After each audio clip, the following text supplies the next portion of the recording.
The original question was who's going to come with the standards, and I believe you're going to see the federal government move on them with a great deal of aggression over the next couple of years, and there's several reasons why.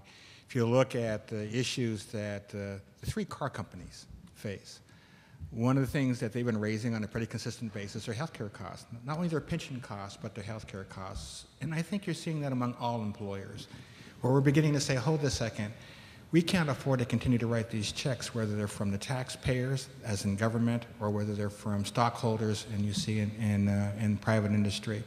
So I think there's an impatience with the discussion, and I think what you're going to see is a tremendous amount of pressure put on the federal government, whether it's the president or Congress, to come back with some solutions and to do that in a very short order. In addition, if you look at the issues of Medicare and you begin to project out how long can that be financed comfortably, which is to 2018, I believe, before all of a sudden we have a reckoning. Or how do you basically reduce the federal debt so it's no longer sitting at $12.3 trillion and it's going to back off and no longer represents 24% of our GNP. People are going to look at the one thing that grows and just screams out at you in need of reform and influence, and that's the healthcare system. So I think you're going to see a great deal of federal activity, setting standards, setting interoperability, laying out the requirements for what would constitute an efficient and effective healthcare system. There are some things, though, that electronic medical records will not address, and we should be really fair about that. You can't look at African Americans in King County and look at the number of African Americans who have diabetes, who have amputations, and say electronic medical records influences that. You cannot say that. Having that information isn't going to reduce those amputations. There's something within the practices that say that African Americans are more likely to be given amputations of diabetes and other people will not.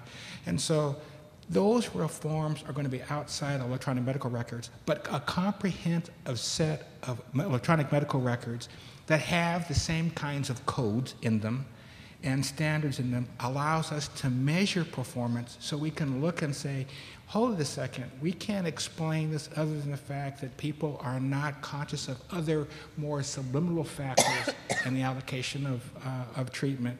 So I look forward to seeing the standards coming from the federal government, common standards across all of them, interoperability from the federal government, performance-based systems out of the federal government, but the measurement systems will not come from the electronic medical records. We will extract that information from them, but there'll be a separate set. The other thing that I think is going to be important is, and I went back to it, you can't understand the records. You really can't. I mean, no matter, you can't. Some of them are just, you just can't understand them. But I think as the federal government moves forward with standards and as people begin to implement them, as Microsoft and others, you're going to see a whole nother set of technologies evolve, which will be able to extract information from the records that you have and then tell you things like, you shouldn't have been imaged, or, the following drugs you're on have negative interactions, and we know that negative interactions among drugs kills a lot of people every year. Or that did you realize that you got a hospital-acquired infection and that's why you're in the hospital that long? Go sue your hospital. I mean, those are the things that I think we'll be able to extract, but that technology will not be electronic medical records. We'll be able to buy that and use that as a tool to interpret our electronic medical records. So you anticipate potential for much higher levels of accountability, maybe, on the part of providers and payers for the outcomes that patients experience as a result of the care, coming about as a result of truly understandable and interoperable records, potentially. Accountability of the system and an empowerment of the consumer, and we need both. People have to begin to own their decisions and understand those, and the accountability will come with it. You need to do both. I want to talk about bringing up the consumer.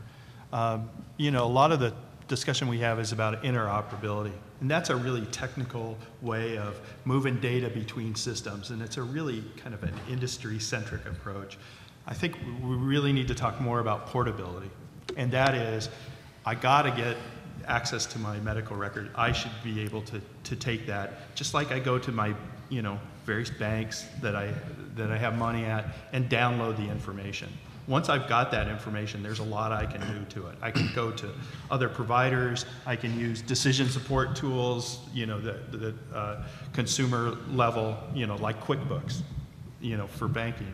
So I think one of the things the industry's done is really not emphasized portability and really talked more and more about interoperability, which is a big structural thing that costs lots of money and requires huge amounts of resources. I think there's some simple things that if we dedicate ourselves to portability, much as we've dedicated ourselves to privacy, that that can empower consumers to take their own data and to help manage their care.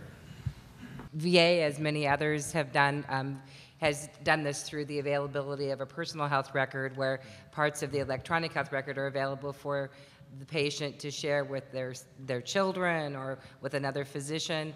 But I think that it's the lower tech interoperability, that availability of that data, again, I think is essential for that continuity of care. Right. Barry, just one other point I would make. I really do agree with the comments about the portability and the importance of our patients having this information and being able to use it as they should. But there are other sources of real value to the populations of patients that we serve that come from the electronic records.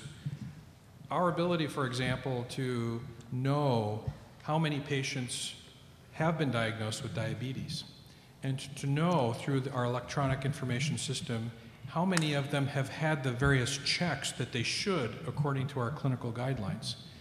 We are in touch with every one of them proactively who has not shown up for those visits that they should be showing up for. This will be a systemic way of leveraging electronic records to improve the health of the population overall. And it's not just because the patients themselves have control of this information. I think, that's part of the points I've made before about it's great to engage our patients. It's great to make this information easily available to them.